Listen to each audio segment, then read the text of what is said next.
Cinema நேயர்களுக்கு அன்பு வணக்கம். Welcome to MT3. இந்த ஷோல படையப்பா ரீலீஸ் ஆக போகுது. அந்த படத்தினுடைய முன்பதிவு வசூல் எவ்வளோ அப்படிங்கிறத நம்ம பார்க்க போகிறோம். ரஜினிகாந்த் ரசிகர்கள் தலைமையில தூக்கி வைத்து கொண்டாடிய திரைப்படங்கள்ல ஒன்று தான் படையப்பா. இந்த படத்தை KS ரவிக்குமார் இயக்கத்தில் ரஜினி 1999ஆம் ஆண்டு இந்த படத்தில் நடித்து இந்த படம் வெளியானது.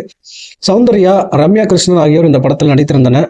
AR ரகுமான் இந்த படத்துக்கு இசையமைத்திருந்தார். 1999ஆம் ஆண்டு பிளாக் பஸ்டர் வெற்றியை பெற்ற இந்த படம் தற்போது 25 ஆண்டுகள் கழிச்சு இந்த படத்தை ரீரிலீஸ் செய்ய போறாங்க. நாளைக்கு சூப்பர் ஸ்டார் ரஜினிகாந்தோடைய பிறந்த நாளை முன்னிட்டு திரையரங்கில் இந்த படத்தை ரீரிலீஸ் செய்யப்படும் அப்படின்ற மாதிரி சொல்லியிருக்காங்க. படையப்பா படத்தினுடைய முன்பதிவு அமோகமாக நடைபெற்று வருகிற இந்த நிலையில இதுவரைக்கும் இந்த படத்தினுடைய வசூல் எவ்வளோ அப்படின்ற மாதிரி சொல்லியிருக்காங்க. அதாவது முன்பதிவில் 85 லட்சத்துக்கு மேலே இந்த படம் பார்த்தீங்கன்னா வசூல் பண்ணியிருக்கு.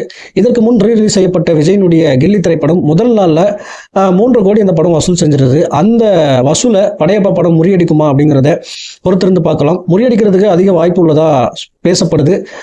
முறியடிக்குதா இல்லையா அப்படிங்கிறத நம்ம அடுத்த அப்டேட்டில் சந்திக்கலாம். நன்றி, வணக்கம்.